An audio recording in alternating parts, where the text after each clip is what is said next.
Revolución en verde. Capítulo 66. En necesidad de rescate. En un pasillo blanco y desolado bajo un complejo yakuza, mientras héroes y villanos seguían enfrentándose por el terreno, Izuku se quedó paralizado. Al otro lado del pasillo, una mujer musculosa tenía a su amigo como rehén, con una pistola de cañón largo apretada contra su sien. Detrás de él, la chica a la que iban a rescatar, Eri, se apartaba de la mujer, intentando hacerse lo más pequeña posible y pasar desapercibida. Izuku intentó comprender la situación lo mejor posible. Takea no parecía estar gravemente herido, según pudo ver Izuku, pero entre el brazo grueso que le rodeaba el cuello y lo que le hubiera pasado a sus brazos, no tenía mucha fuerza para zafarse del villano. La propia villana obviamente sabía quién era Izuku. Mostró sutiles señales de cautela cerca de él, pero parecía reconfortada tanto por su arma como por el hecho de tener un rehén. La pistola que portaba no le resultaba familiar a Izuku, pero nunca se había centrado mucho en las armas de fuego y no podía sacar conclusiones al respecto. Estaba mucho más interesado en el objeto de apoyo envuelto en tela que llevaba a la espalda, lo que parecía ser un grueso trozo de madera o metal, de casi 1,5 metros de largo. Vamos, chico. Necesito una respuesta.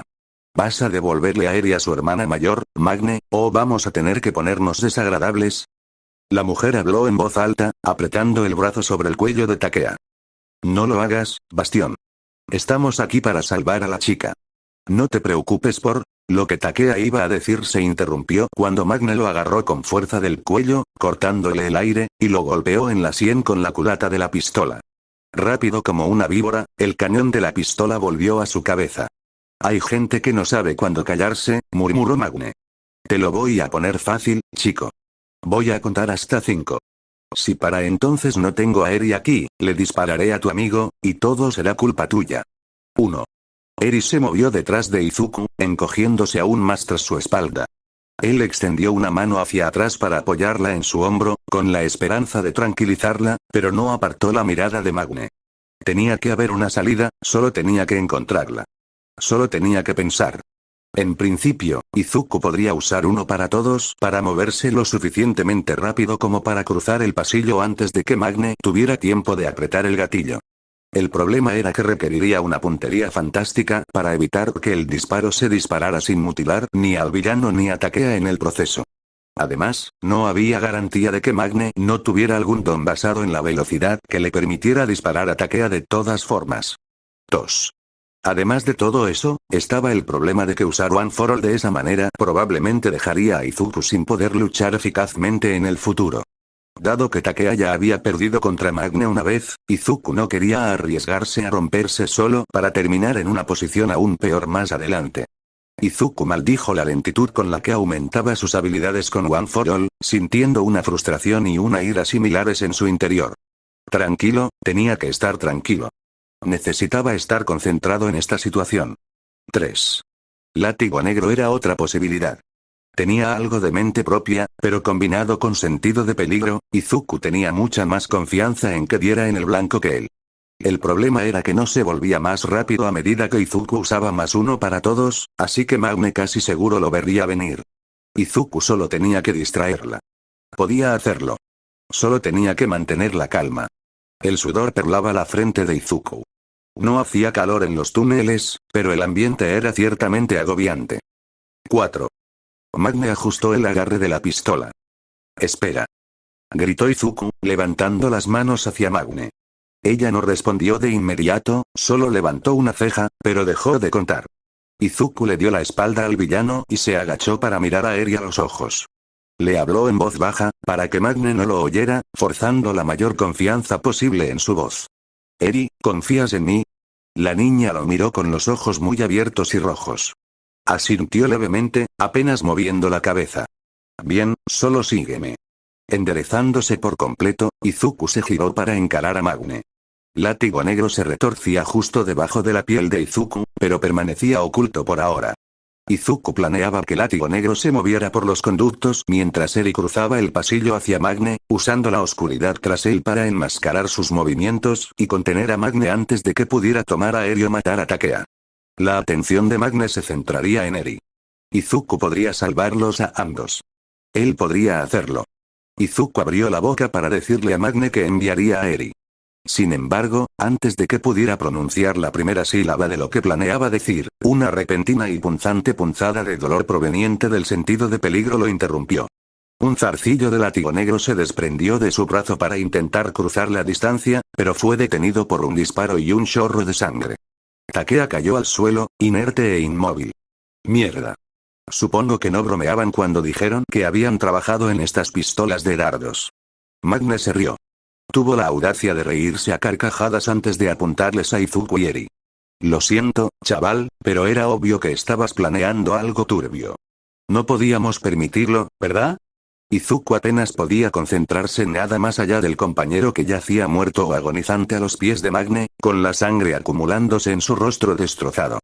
Ni siquiera había tenido tiempo de que la sorpresa se reflejara en el rostro de Takea, solo la determinación que había intentado inculcarle antes. Uno para todos rugió dentro de Izuku, con poder y energía amenazando con desbordar su cuerpo. El látigo negro lo atravesó por debajo, amenazando con abrirse paso. El sentido de peligro se disparó de nuevo e Izuku se movió sin pensar. Un relámpago verde brilló cuando Izuku extendió la mano y atrapó el proyectil de la pistola de Magne. El aire crujió 2 veces más mientras Magne seguía disparando, pero el sentido de peligro guió la mano de Izuku para atrapar las 3 balas. Magne maldijo mientras tiraba su pistola al suelo, sacando otra pistola de aspecto más estándar de detrás de su espalda. Todavía en shock, Izuku miró las balas que había atrapado. No se parecían a ninguna bala que hubiera visto antes. Una especie de cruce entre un dardo y una bala, con la punta de una jeringa de punta chata y llena de un líquido rojo pálido. Izuku apretó el puño, aplastando las balas en su mano. La droga que borraba su don se derramó entre sus dedos y goteó al suelo. No había necesidad de dispararle a Takea en la cabeza con esa bala. Magne debía de saber que probablemente lo mataría. Simplemente no le importó. De repente, Izuku sintió que una fuerza invisible lo empujaba hacia atrás, alejándolo de Magne. Al volver a mirar a la villana, vio que, además de la pistola que sostenía en la mano derecha, había usado la izquierda para agarrar el objeto de apoyo de su espalda. El envoltorio protector se había desprendido y ahora era evidente que el objeto de apoyo era una gigantesca barra magnética, cuyo extremo sur apuntaba a Izuku. Tan solo un 2% de One for All, apenas suficiente para que un rayo parpadeara a su alrededor, fue suficiente para que Izuku resistiera la repulsión magnética, manteniéndolo en su lugar. Magne esbozó una sonrisa burlona, pero su confianza se vio traicionada por sus ojos abiertos y su mirada frenética alrededor de la habitación. Disparó su pistola 1, 2, 3 veces, pero un zarcillo de látigo negro desvió cada bala. ¿Por qué?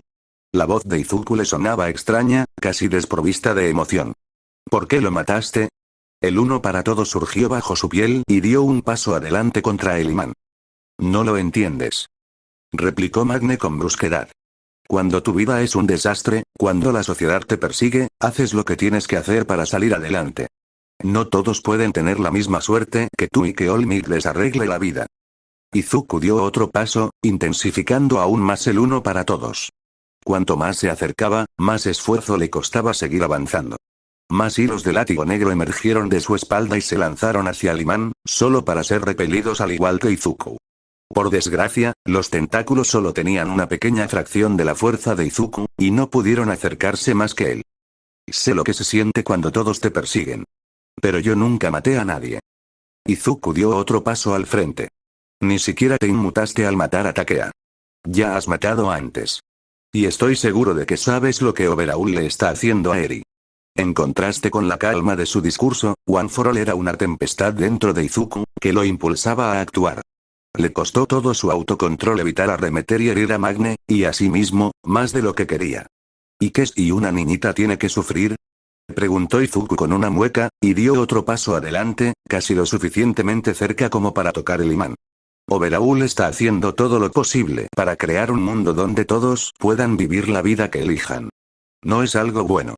¿Qué es una niñita contra el mundo? ¿De verdad lo crees? Izuku miró a Magne a los ojos.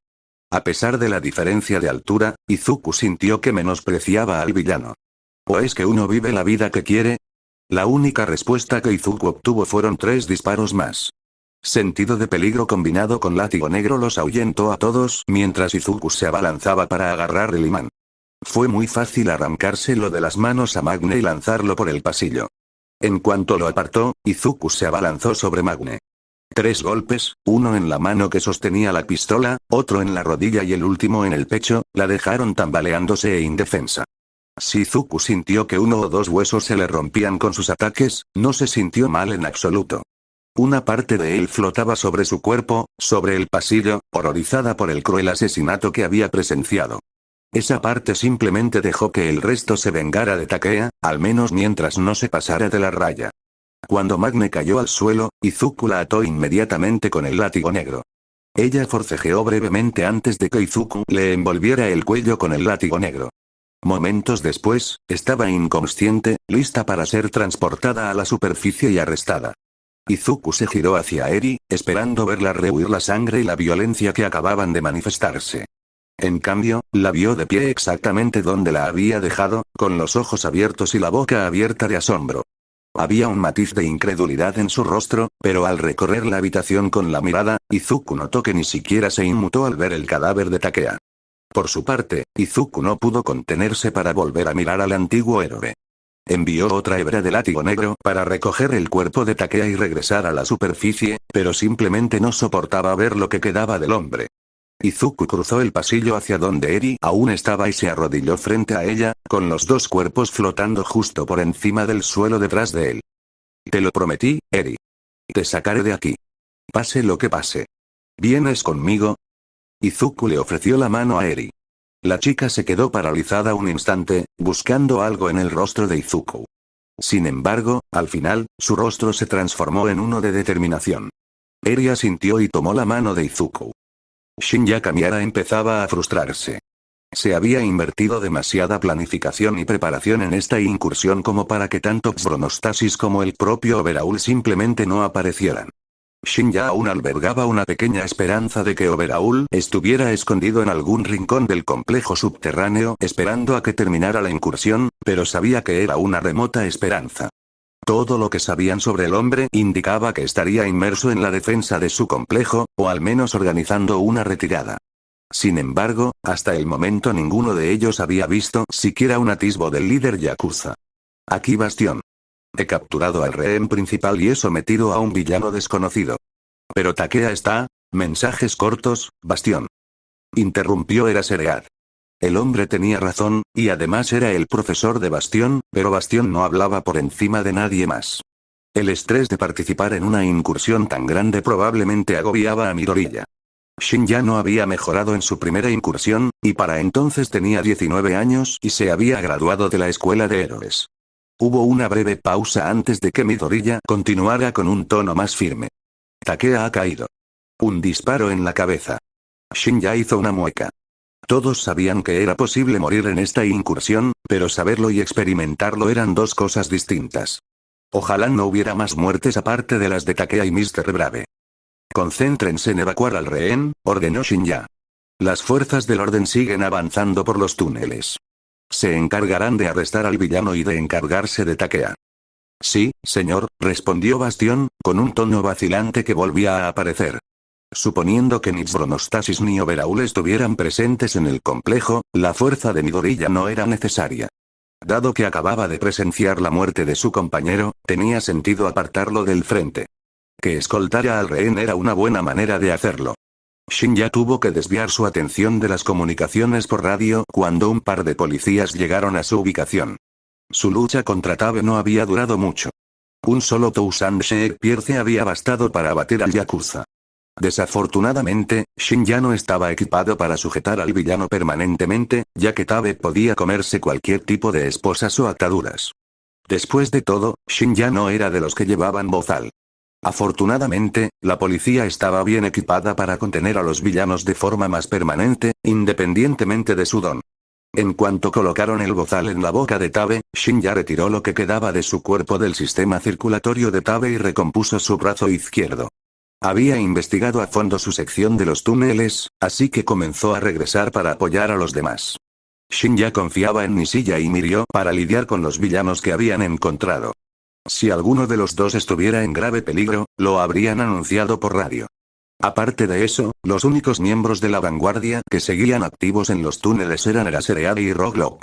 El estudiante que había estado con Rocklock también había escoltado a un rehén de vuelta a la superficie y recibía atención médica. Eraserhead y Rocklock se ocupaban de detener a Hirinaka. Como el miembro de mayor rango del Shiya Saikai en el lugar, era su mejor oportunidad para obtener información útil adicional de esta redada. Por lo tanto, Shinya entregó a Tabi a los dos policías y subió los 3 pisos hacia donde Hirinaka había sido retenida a paso rápido.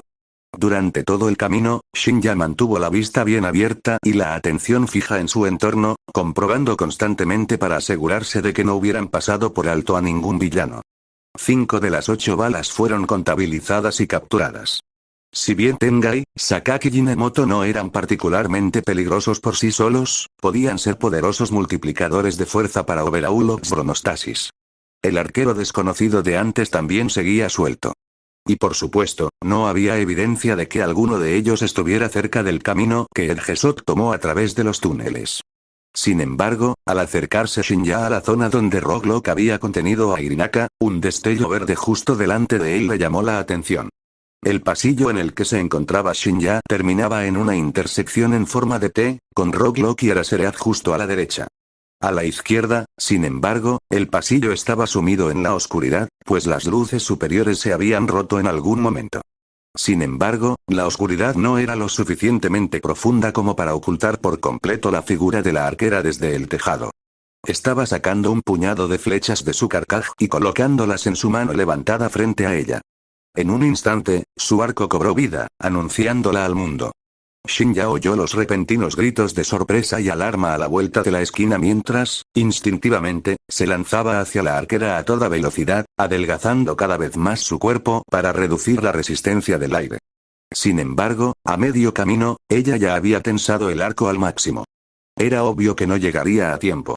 Así que, en lugar de eso, alteró su trayectoria, con el objetivo de derribar las flechas antes de que alcanzaran sus objetivos. Pasó un instante y el arquero soltó la pistola. Shinya miró por el pasillo a su derecha y vio a Eraserhead y a un par de policías dirigiéndose a Hirinaka.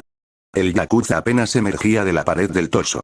Justo a un lado, Rocklock estaba de pie con las manos atrapadas en piedra. El suelo parecía haberlo agarrado. Los ojos de Eraserhead brillaban rojos mientras su arma de captura volaba hacia el arquero, demasiado tarde. Algo se movió en el aire y Shinya, de repente, sintió que el mundo daba vueltas a su alrededor. Las flechas estaban a pocos metros de él, pero todo se volvió borroso al ver doble. Shinya extendió un brazo hacia las flechas, extendiéndolo y doblándolo como nunca antes.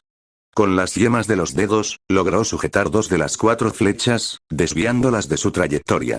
Dado que veía al menos 7 u 8 flechas en lugar de las 4 que sabía que estaban allí, lo consideró una pequeña victoria. Y entonces Shinya golpeó la pared, sin poder detenerse a tiempo para evitar la colisión. El impacto le provocó una oleada de dolor que le recorrió el cuerpo y le nubló la vista. En cuanto recuperó la visión, miró hacia el pasillo donde habían detenido a Hirinaka. Uno de los policías había recibido una flecha en la garganta y se ahogaba con su propia sangre, mientras que la otra flecha sobresalía orgullosa del pecho de Hirinaka. Las flechas que iban dirigidas a Eraserhead y al segundo policía habían caído al suelo sin sufrir daño. Justo cuando Shinya se giraba hacia el arquero, una quinta flecha pasó volando junto a él, impactando a los pies de Eraserhead y explotando en una densa nube de humo. Mientras el humo impedía la vista de los demás, lo único que Shinya podía oír era la risa áspera y gutural de Hirinaka. ¿Cómo podría reír con una flecha en el pecho? Las paredes y el suelo vibraron y las risas se desvanecieron, reemplazadas por los gritos de Rocklock y los policías. Para cuando Shinya terminó de girarse para buscar a la arquera, esta ya estaba medio hundida en el suelo de piedra. Junto a ella, un hombre desaliñado y con el torso desnudo, que solo podía ser Sakaki, también se hundía en el suelo. Shinya se lanzó hacia ellos, pero ni siquiera logró alcanzar el borde de la capa de la arquera antes de que el suelo la engullera. Pasó un instante antes de que las superficies se detuvieran y el humo tras él se disipara. Al volverse, Shinya vio justo lo que temía. Hirinaka había desaparecido, se había refugiado entre los muros del complejo. Solo quedaba de él la flecha que lo había impactado en el pecho. Una pequeña jeringa donde debería haber estado la punta. No estaba lo suficientemente cerca como para ver desde dónde estaba, pero Shinya habría apostado todo lo que tenía a que la jeringa estaba llena de trigger. En ese momento, Togata estaba increíblemente feliz de tener tanta experiencia entrenando con Tamaki. Los tentáculos de pulpo eran uno de los movimientos predilectos de Tamaki en el combate cuerpo a cuerpo. Las espadas con forma de látigo en las que los gemelos de cabello azul habían convertido sus brazos se movían de forma inquietantemente similar a los tentáculos de Tamaki. El hecho de que la cavernosa habitación donde los había descubierto les permitiera usar toda la extensión de los látigos no hacía más que acentuar las similitudes. No es exactamente lo mismo, claro. Togata se había dejado llevar por la autocomplacencia al principio de la pelea y casi se hace un feo corte en la cara por sus molestias. En general, sin embargo, Togata tenía la lucha contra los gemelos bajo control. Pasó los primeros minutos del combate aprendiendo sus patrones y sus señales antes de avanzar para noquearlos. Su principal debilidad era que estaban concentrados en bloquear una de las dos salidas de la habitación, frente a la que Togata había entrado. Dado que la salida era simple, de piedra sin labrar, a diferencia del resto de los túneles, Togata pensó que era una especie de ruta de escape. El primer gemelo cayó rápidamente, sin esperar la repentina ráfaga de ataques de Togata. Togata esperaba que el segundo gemelo fuera aún más fácil, dado que ahora era un 1 contra 1. Sin embargo, en el instante que había tardado en sujetar al primer gemelo, el segundo había logrado recibir una dosis de trigger. Donde el villano restante originalmente solo había transformado sus brazos en espadas con forma de látigo, ahora 5 armas más brotaban de su espalda. Normalmente, Togata diría que Trigger volvía a un villano más violento y sanguinario, pero en este caso realmente no había diferencia. Si se debía a que los gemelos ya estaban sedientos de sangre desde el principio o a alguna diferencia en la fórmula de la droga, era algo que Togata no podía determinar. En cualquier caso, la pelea pasó de bastante sencilla a francamente frustrante. Togata no corría peligro de resultar herido, por supuesto. No era arrogancia, sino la culminación de miles de horas perfeccionando sus reflejos y su don, entrenando con Sir, Nejire, Tamaki y todos sus compañeros. No importaba si el villano tenía 7 armas o 17, Togata podía controlarlas todas y asegurarse de que ninguna lo alcanzara. El problema era asestarle un golpe limpio al villano. Tras ver que Togata había descubierto su patrón y presenciar la rápida caída de su hermano, el segundo gemelo luchó mucho más a la defensiva. Siempre tenía al menos un látigo espada retenido, listo para abatirlo a centímetros del cuerpo del villano e impedir que Togata atacara. Normalmente, simplemente atravesaría el arma con el brazo y lo solidificaría del otro lado. El truco residía en que aún necesitaba masa para generar un ataque que causara daño real. Si solo solidificara los 5 centímetros delanteros de su puño, sería más una molestia que cualquier otra cosa, equivalente a usar los dedos para golpear al villano en la cara. Y así, los dos llegaron a un punto muerto. Afortunadamente, Togata tenía unas bajo la manga. Activando su don, Togata se deslizó por el suelo, apuntándose en ángulo para quedar debajo de su oponente. Lo último que vio antes de caer al suelo fue la satisfacción de ver los ojos del villano abrirse de par en par, sorprendido. Se había asegurado de no infiltrarse demasiado en el suelo ni en las paredes para mantener en secreto un ataque como este. En cuanto estuvo debajo del yakuza, Togata giró para quedar boca abajo y liberó su don. La sensación de volver a la realidad física al estar completamente superpuesto a algo era algo que Togata nunca había podido expresar con palabras. En principio, no debería haber sentido nada, ya que ser expulsado de lo que fuera que estuviera ocupando ocurrió instantáneamente, por lo que todos podían ver. En cualquier caso, cada vez que usaba su don de esta manera, juraba que podía sentir cada átomo de su cuerpo reorganizarse para salir. No era doloroso, en sí, pero ciertamente fue incómodo por un instante. Y entonces el instante pasó y Togata estaba fuera del suelo, volando con los pies por delante hacia el villano. «Poder», gritó Togata al impactar con sus botas la mandíbula del yakuza. Sintió el crujir de dientes del hombre mientras su impulso los impulsaba hacia arriba. Togata realizó una voltereta cerrada y aterrizó de pie, mientras que el villano cayó al suelo inconsciente. Tomando su segundo par de esposas del cinturón, Togata sujetó las manos del segundo gemelo. Unas simples esposas no servirían de mucho si alguno de los dos despertaba pronto, así que Togata levantó la mano hacia su dispositivo de comunicación para pedir refuerzos policiales. Al hacerlo, sin embargo, se dio cuenta de que había estado desconectando de todo lo que se comunicaba para concentrarse en la pelea. Al parecer, habían sucedido muchas cosas en los pocos minutos que llevaba ocupado en otras cosas. El tema de conversación actual era la desaparición de Mimik y dónde podría estar. Esa pregunta fue respondida rápidamente por el repentino y frenético mensaje de Midoriya en el comunicador. Mimik enviado. Seguro que Shakaki está con ellos. En el tercer nivel, cerca de las escaleras. Voy para allá, Bastión. Aguanta. No le hacía ninguna gracia a Togata dejar atrás a los dos villanos, pero capturar a Mimik era más importante. Togata era, con diferencia, el más rápido atravesando el complejo de túneles, así que tenía sentido que se fuera. El hecho de que Takea no hubiera sido mencionado ni dicho nada también era preocupante. Togata sentía una punzada en el cerebro que le decía que algo se había mencionado por el comunicador al respecto, pero no podía perder el tiempo buscando respuestas en sus recuerdos. En cambio, Togata activó su don para hundirse brevemente en el suelo antes de dispararse hacia arriba, atravesando el techo y llegando al cuarto piso. Le tomó menos de un minuto, abusando de la física a fondo, encontrar a Midoriya en el tercer piso. A primera vista, no pintaba nada bien. Todo el pasillo donde se encontraba Midoriya fluctuaba, como si estuviera vivo. Justo cuando Togata pudo ver lo que sucedía, un pequeño agujero se abrió en la pared y soltó una flecha, antes de cerrarse tan rápido como se había formado. Afortunadamente, a pesar de estar aparentemente bajo el don de Sakaki, Midoriya pudo usar sus zarcillos negros para desviar la flecha justo a tiempo para girar y lanzar un puñetazo a un enorme puño de piedra que se había formado tras él, rompiéndolo en pedazos. Al caer al suelo, los fragmentos de piedra parecieron fundirse con el resto del pasillo, restaurando así el material con el que Mimik podía trabajar. El propio Midoriya parecía estar de pie cerca del centro del pasillo, con dos cuerpos en el suelo a sus pies y una niña pequeña abrazada a su costado. Sus tentáculos negros rodeaban el cuerpo de la niña, dejando solo la parte superior del torso y la cabeza libres. Eso bastó para que Togata supiera que la niña estaba aterrorizada. Los cuerpos en el suelo eran Takea y otro que Togata nunca había visto. Si Midoriya luchaba para protegerlos, Togata también lo haría. Sin embargo, lo primero que Togata tuvo que hacer fue protegerse, pues un zarcillo de látigo negro se precipitó hacia él un instante después de desviar la flecha Yakuza. Por suerte, al volverse intangible, lo atravesó.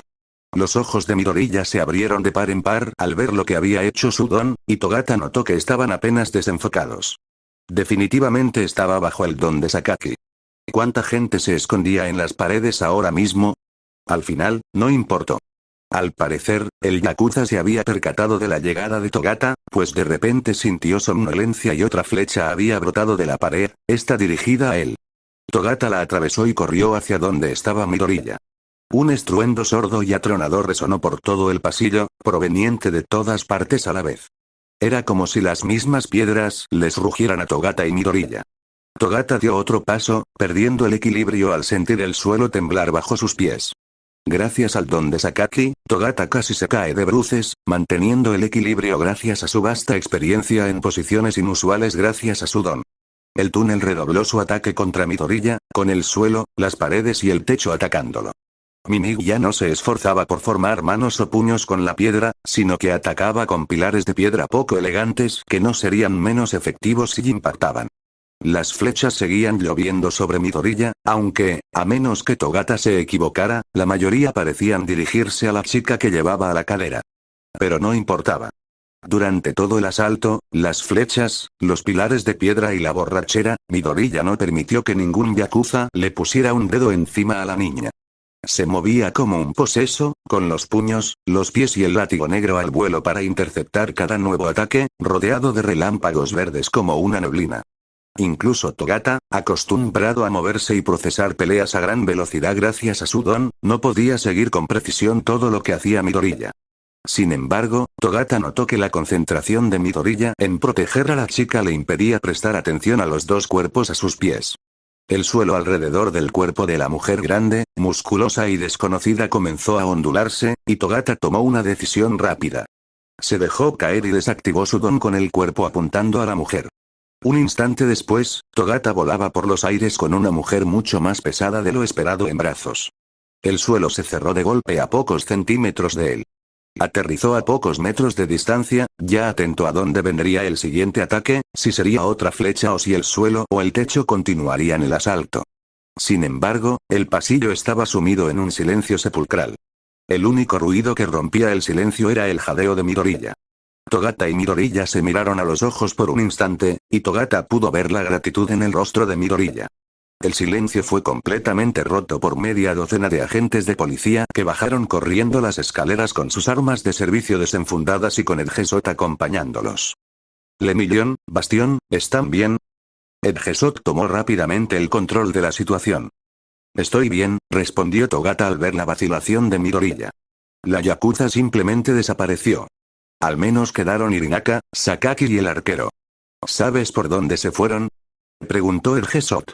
Sorprendentemente, Midoriya respondió casi al instante, señalando con el dedo hacia donde había venido Togata. Lemillón, síguelos. No te enfrentes a menos que sea necesario, pero intenta seguirlos. Togata asintió, expresando su asentimiento, antes de caer de espaldas al suelo. Midoriya estaría a salvo con los héroes y la policía. Si los yakuza se habían retirado en la dirección de donde venía, era casi seguro que se dirigían al túnel de escape que había encontrado antes. Impulsando su don al máximo, Togata corrió de vuelta a la caverna donde había luchado contra los gemelos. Como temía, los gemelos se habían ido, y donde antes había un pequeño pasillo de piedra sin labrar al otro lado de la habitación, ahora solo había una pared plana.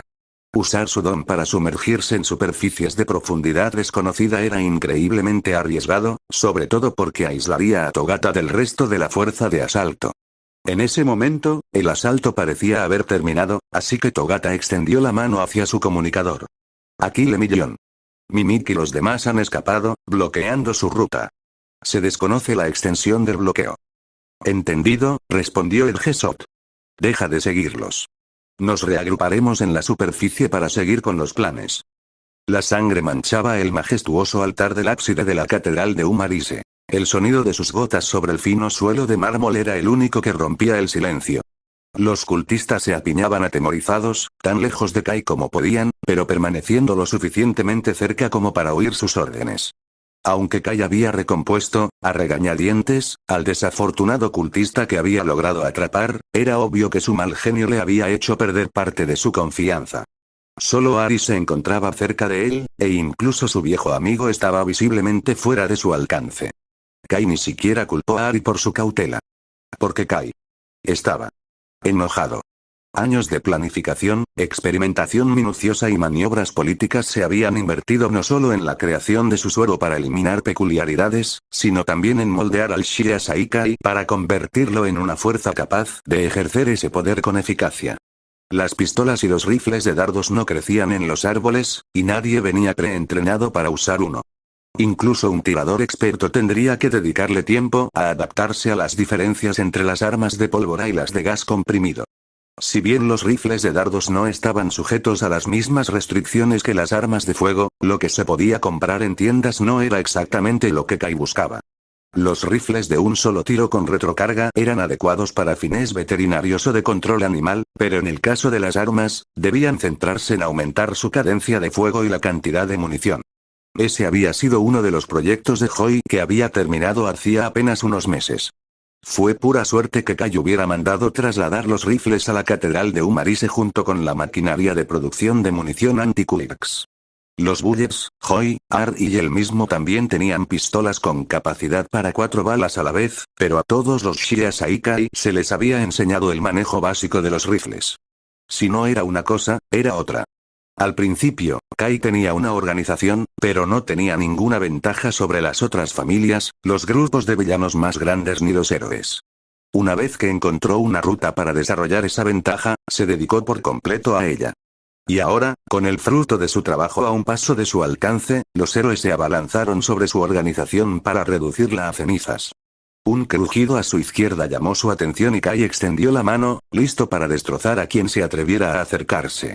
Su mano se detuvo a centímetros de la máscara de Ari. Los últimos hilos deshilachados de la contención de Kai le impidieron matar a su más antiguo amigo. Si Ari estaba asustado o preocupado de alguna manera, era imposible saberlo desde detrás de su máscara con pico. Jefe, dijo Ari con voz tranquila y firme. Joy y los demás que escaparon de la base ya han llegado. ¿Quiere verlos? Kai se alegró de que su máscara no le cubriera los ojos, pues quería asegurarse de que Ari supiera lo inútil que era esa pregunta. Obviamente. Su voz sonaba áspera, llena de ira y desuso. ¿Cuánto tiempo llevaba allí contemplando la incursión del héroe? Los traeré aquí ahora mismo. Solo una advertencia. Hoi no está en su mejor momento. Ari salió de la habitación, dejando a Kai solo con un puñado de cultistas de Umarise. Si Kai los dejaba quedarse, la ira podría volver a apoderarse de él y ya no podía permitirse perder personal de forma tan imprudente, así que también los despidió con un gesto. Su alivio era palpable mientras se apresuraban a dejar a Kai solo en el centro de la catedral. Kai aprovechó el tiempo a solas para concentrarse. No todo estaba perdido, después de todo. Seguía siendo libre, al igual que Ari, Hoi y al menos algunos de los Bullets. Tenían un método viable para producir el suero que borraba peculiaridades. Aunque los cultistas de Umarise no estaban entrenados, eso significaba que contaban con cierta mano de obra. Quizás su fervor compensaría cualquier diferencia con los familiares que acababan de ser arrestados.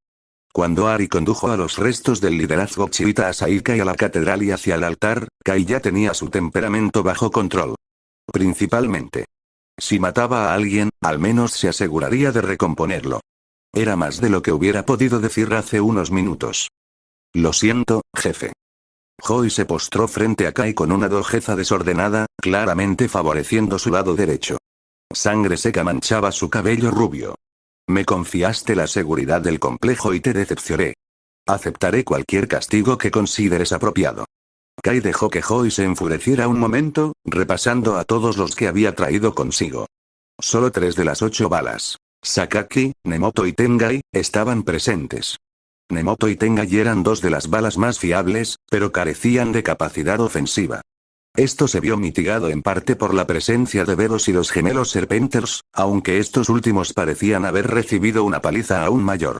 Veros y Nemoto parecían estar prácticamente intactos, mientras que Sakaki y Tengai estaban impecables. De pie, Irinaka, ordenó Kai a su tercer al mando. Hoi levantó la vista con cierta sorpresa, pero obedeció rápidamente. No hiciste nada malo.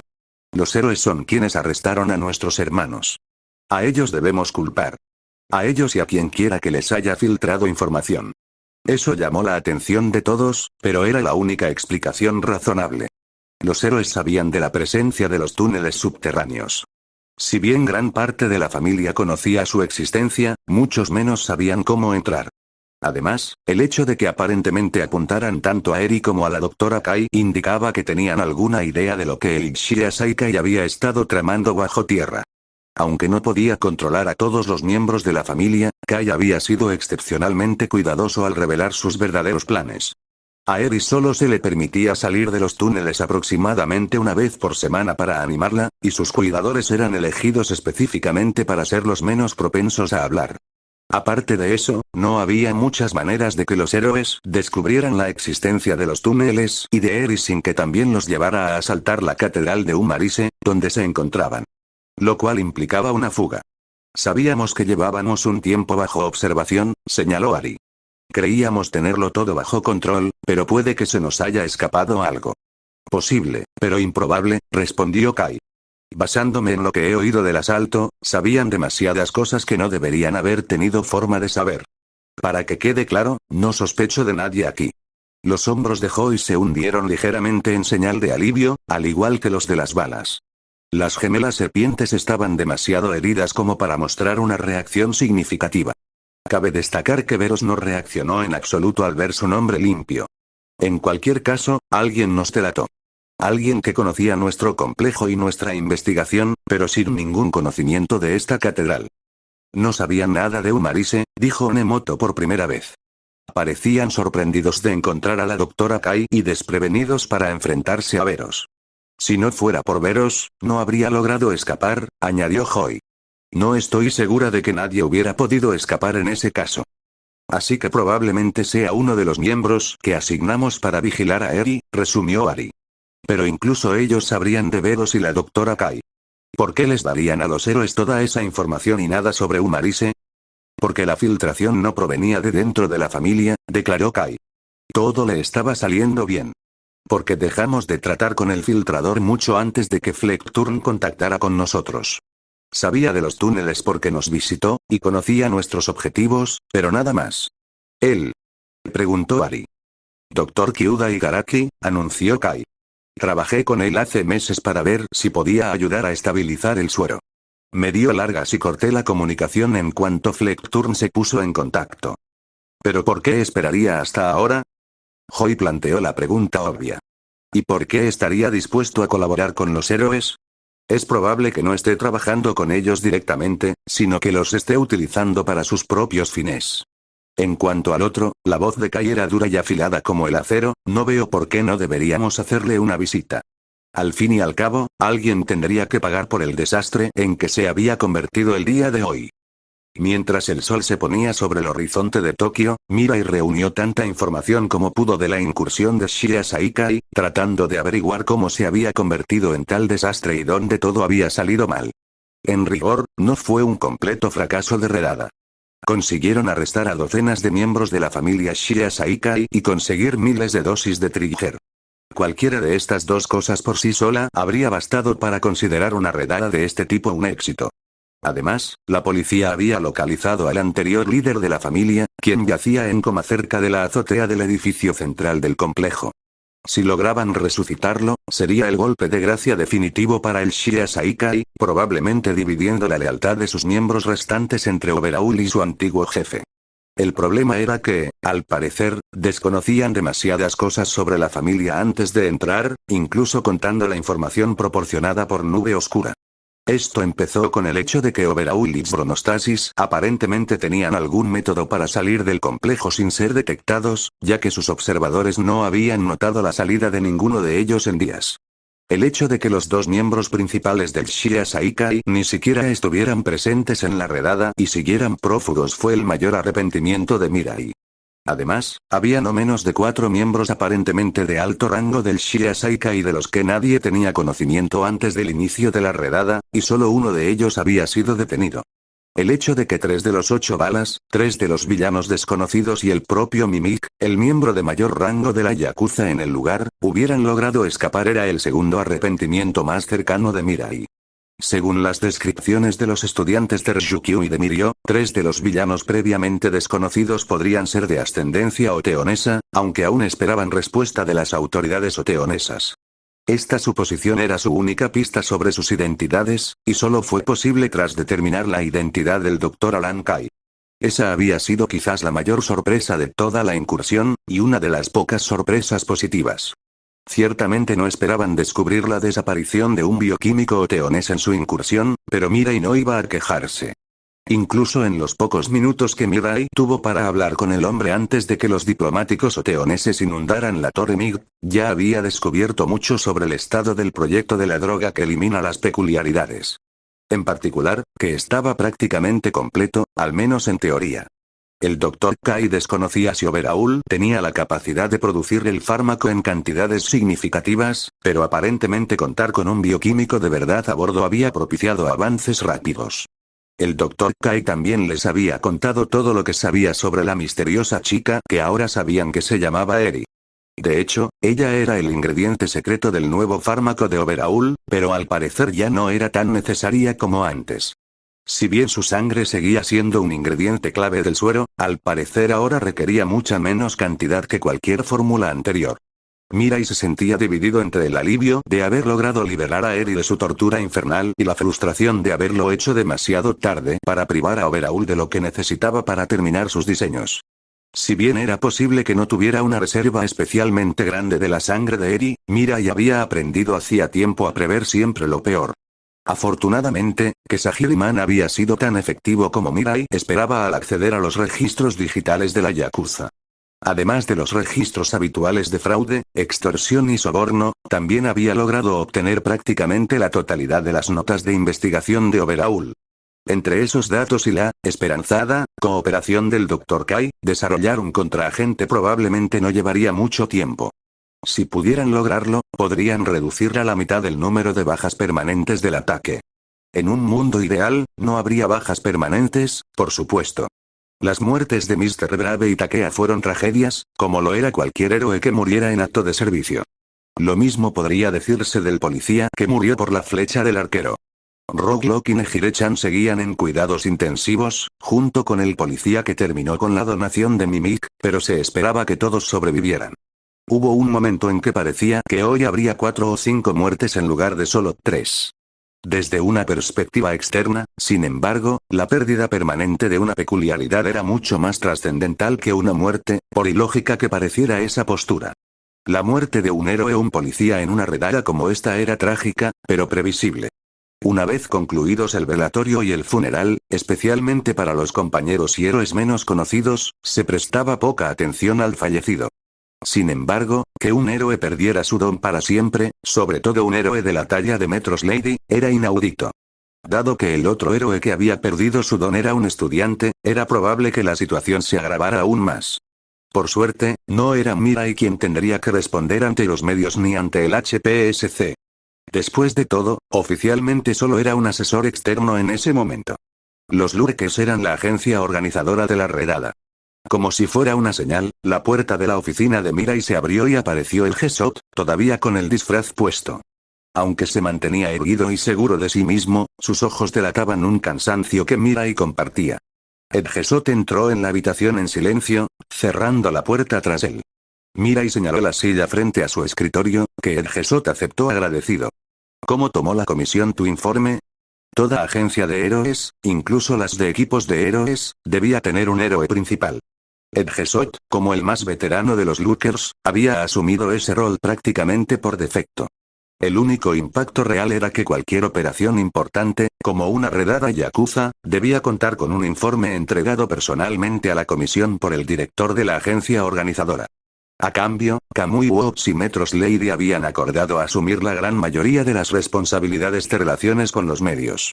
Mirai habría hecho lo mismo en el lugar de Ed Gesot. Kamui Wops seguía respondiendo preguntas de los medios, ya que los Lurkers habían realizado una reunión informativa para anticiparse a cualquier rumor potencialmente perjudicial. Mejor de lo que temía. No tan bien como esperaba, respondió Ed Gesot. Cualquier operación que termine con muertes heroicas es, al menos, un fracaso para ellos. Sin embargo, el rescate de la doctora Kai aparentemente influyó mucho en su evaluación. Mirai arqueó una ceja al oír eso. Mi experiencia siempre me ha demostrado que la comisión se preocupa mucho más por los ciudadanos japoneses que por los extranjeros. Nunca lo dirían oficialmente, por supuesto, pero dejaron clara su preferencia de muchas otras maneras. A mí también, respondió el Gesot. No me informaron sobre la política detrás de esa decisión. ¿Qué pasa con Metros Lady y Síntesis? Preguntó Mirai, cambiando de tema. El funcionario con el que hablé no parecía creer que sus peculiaridades se hubieran eliminado definitivamente, respondió el Gesot. Inconcebible, fue su palabra, si no recuerdo mal. Mirai resopló. Supongo que a los burócratas siempre les ha faltado imaginación. Y también su comprensión del vocabulario. ¿Cuál es tu impresión? ¿Crees que es permanente? Ed Gesot miró fijamente al único ojo que le quedaba a Mirai mientras preguntaba. Sin intervención, sí. Mirai no desvió la mirada. Pero por lo que entiendo de las notas de Overhaul, una droga que recupere donaciones es teóricamente posible, lo que significa que es mucho menos permanente que otros métodos para desactivarlas. Ed Gesot desvió la mirada un poco al oír eso. Mirai nunca había hecho público cómo su don se había visto afectado por la lesión, pero sabía que se especulaba al respecto a sus espaldas. ¿Qué tan rápido? Yu ya está intentando salir de la habitación del hospital y volver al trabajo. No puedo decirlo.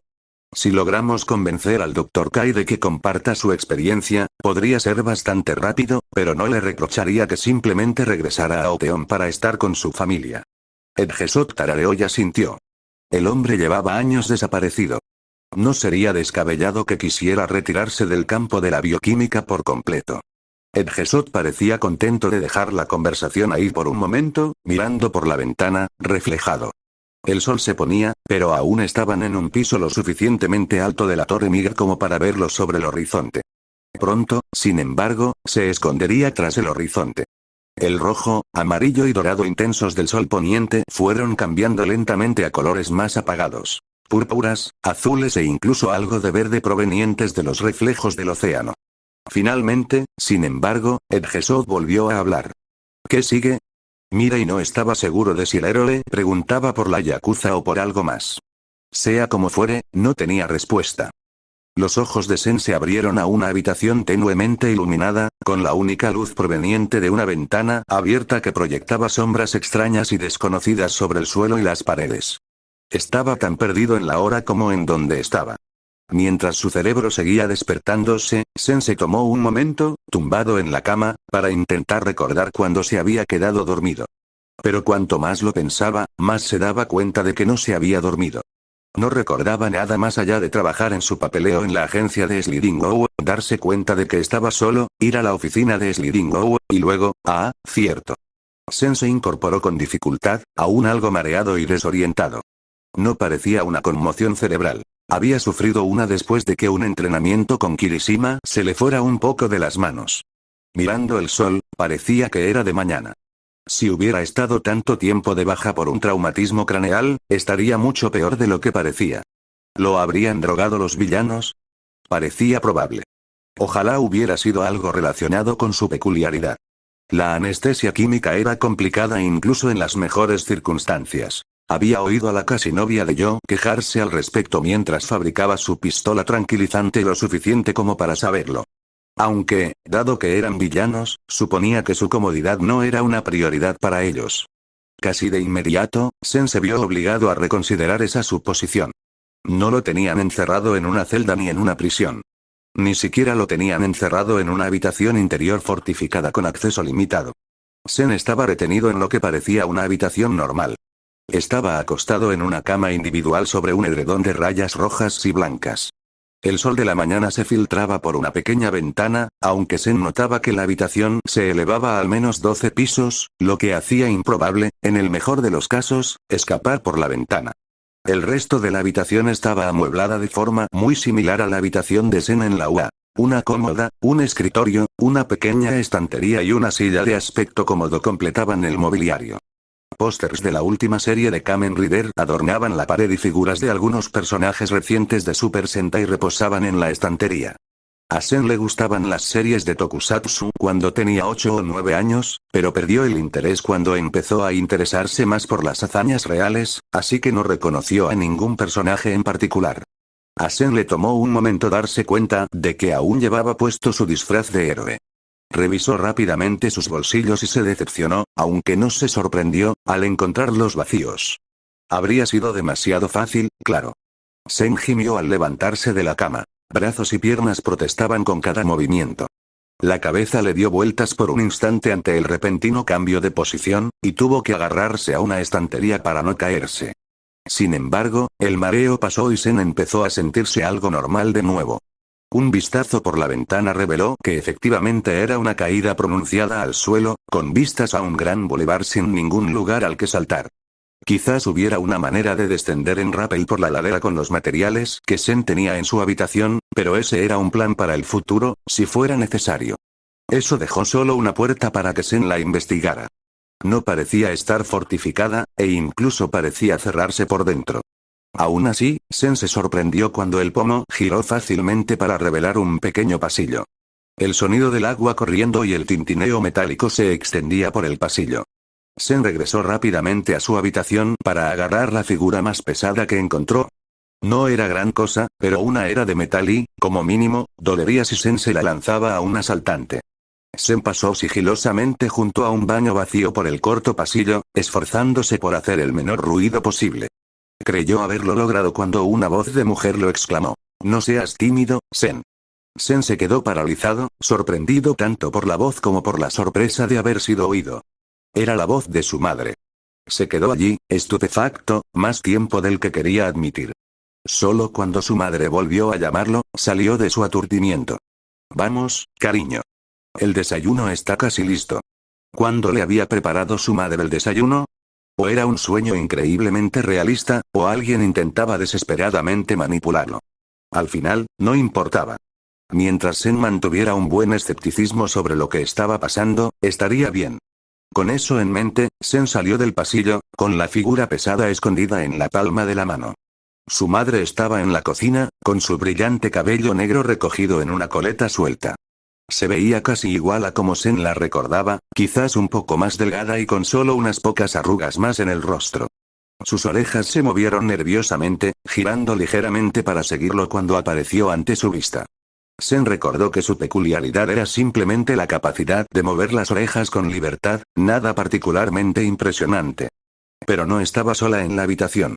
Un hombre impresionantemente corpulento, con una mandíbula prominente y orejas puntiagudas, se apoyaba en la encimera junto al refrigerador. Abrió un ojo para mirar a Sen al entrar, pero por lo demás no reaccionó al verlo aparecer. A pesar de su atuendo informal, un sencillo chándal, Sen sabía que estaba preparado para una pelea en cualquier momento. Sin tener ni idea de lo que podía hacer la peculiaridad de ese hombre, quería evitarlo lo máximo posible. Aquí tienes, Sen. Un buen plato de omurice, justo como te gusta. Su madre colocó un plato humeante de huevo y arroz en la encimera, entre ellos. Sen lo miró un momento antes de volver a mirar a su madre. ¿Qué intentas hacer aquí?, preguntó Sen, sin acercarse ni a su madre ni a la comida. Solo estoy preparando tu comida favorita, querida, respondió su madre, inclinando la cabeza hacia un lado con inocente confusión. Esa no ha sido mi comida favorita desde que tenía 8 años. Cuando te fuiste. Sen dejó la frase en el aire un momento. Así que deja de mentirme y dime, ¿qué demonios intentas hacer aquí? La inocencia se desvaneció del rostro de su madre, dejando tras de sí una mueca de desprecio. ¿Eso te dijo? ¿Que lo dejé? Lo viví. Sé lo que pasó. Mentira. Espetó su madre. Tu padre era un cobarde. Le faltó visión. Le mostré cómo podíamos liberarnos y te agarró y huyó. ¿De qué demonios estás hablando? Sen sabía que su padre lo había sacado de su primera escuela primaria en Tokio, pero que su madre había sido quien se mudó de la ciudad a Deika. Su padre nunca le había contado exactamente qué los llevó a separarse, pero nunca había oído nada parecido a lo que decía su madre. La sociedad necesita cambiar. Las peculiaridades son fundamentales para todos, pero el gobierno nos obliga a reprimirlas, a ocultarlas. No le pareció ningún problema obligarte a fingir que tu peculiaridad no existe. Intenté traerte conmigo, de verdad que sí, pero ningún tribunal me lo permitió. ¿Entonces qué? ¿Dejaste a tu familia para unirte a un partido político radical? Por mucho que se justificara, los había dejado. Peor aún, nunca regresó para intentar reconciliarse con Sen hasta que estuvo en la Universidad de Arizona, ni siquiera después de la muerte de su padre. No exactamente. Soy un orgulloso soldado del Ejército de Liberación de Meta. Liberaremos este país y cumpliremos el viejo sueño de Destro. Ah. Mierda. Eso era, más de lo que Sen estaba preparado para afrontar ahora mismo.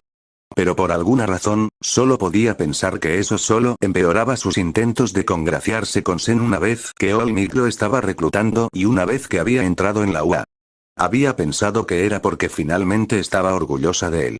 Pero no, era solo otra faceta de lo que la llevó a irse en primer lugar. ¿Vas a empezar otra guerra? Sen ni siquiera se molestó en disimular el desdén en su voz. Después de cómo terminó la última. No vamos a empezar una guerra. La vamos a terminar. Gruñó su madre. El gobierno ha estado librando una guerra contra las metahabilidades desde que surgieron. Cualquiera que te diga lo contrario te miente. Si lo piensas aunque sea 5 segundos, te darás cuenta de que tengo razón. Sen se detuvo un momento, desconcertado por su repentina intensidad. ¿Por qué me cuentas todo esto? ¿De verdad crees que puedes convencerme? ¿Crees que no le contaré a nadie lo que pasa en Deika? ¿O que la UA no vendrá a buscarme si no regreso a clases? Te lo digo porque siempre me ha destrozado no haberte criado bien. En realidad, solo estoy sacándome todo el peso de encima. Claro. Siempre se trataba de que ella consiguiera lo que quisiera, pasara lo que pasara. Después de todo, no vas a recordar nada de esto de ninguna manera. ¿Qué? Eso sonó mal. Alguien con una metahabilidad de memoria va de camino a Deika. Nos gusta mantener a Liu Xiao alejada del resto del ejército, pero ella estará encantada de volver cuando sea necesario. No recordarás nada. Y si piensas en escapar, Goto te lo impedirá. El hombre de mandíbula prominente que estaba detrás de ella se incorporó del todo, crujiendo los nudillos. Era solo unos centímetros más alto que Sen, pero casi tan ancho como alto, repleto de músculos. Su alborotado cabello rubio y sus cejas contrastaban con la mirada tranquila, casi desdeñosa, de sus ojos, como si ya hubiera decidido que Sen no tenía ninguna posibilidad. ¿Así que me vas a lavar el cerebro para que esté de acuerdo con tu filosofía? En lugar de intentar escapar ahora mismo, Sen optó por buscar toda la información posible. Para averiguar lo que pudiera y concentrarse en escapar después. Parecía que tenía tiempo, después de todo. Claro que no. No significa nada si no lo logras por tu cuenta. Bueno, eso fue un alivio, supuso Sen. Sea como sea, la habilidad de Lipsaut no funciona así. Simplemente borrará un poco de tu memoria y llenarás los huecos con lo que crees que debería haber sucedido. ¿Y no será sospechoso para mí tener recuerdos que nunca sucedieron? Tenemos maneras de guiar los recuerdos que creas. Créeme, lo hemos hecho muchas veces. Ya somos bastante buenos en ello. Y eso volvía a ser siniestro. A partir de ahí, la mente de Sen se desvió en todas direcciones. ¿Qué tan grande era este ejército de resurgimiento? ¿Cuánto tardaría en llegar este lavador de cerebros? ¿Qué parte de Deika estaba comprometida? ¿Qué planes tenían para el país?